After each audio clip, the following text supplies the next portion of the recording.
सकाळचे 6 वाजले होते. मोबाईलचा अलार्म एकदा, दोनदा, तीनदा वाजला. शेवटी त्याने अलार्म बंद केला, पण लगेच उठला नाही. छताकडे बघत पडून राहिला.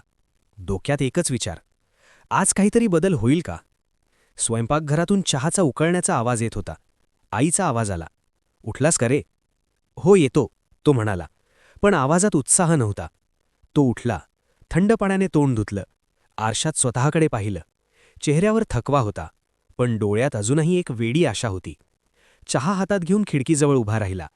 रस्त्यावर लोक घाईत होते, कोणी ऑफिसला, कोणी कामावर, तर कोणी फक्त जगण्यासाठी धावत होते. त्याने मोबाईल उचलला. काल रात्री एडिट केलेला व्हिडिओ पाहिला. फार व्ह्यूज नव्हते, फार लाईक्स नव्हते, पण तो व्हिडिओ त्याचा होता. आई म्हणाली, हे सगळं करून काय मिळणार आहे? तो काही बोलला नाही, कारण काही स्वप्न शब्दात सांगता येत नाहीत. तो घराबाहेर पडला, बॅग खांद्यावर, मनात हजार विचार.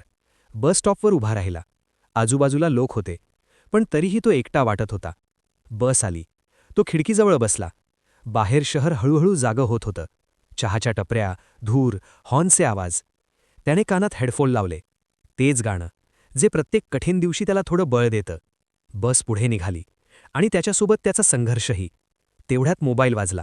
एक नोटिफिकेशन. एका अनोळखी व्यक्तीने कमेंट केला आहे, भाऊ, तुझा व्हिडिओ मनाला लागला. तो काही क्षण स्क्रीनकडे बघत राहिला. डोळे ओले झाले. तो हसला.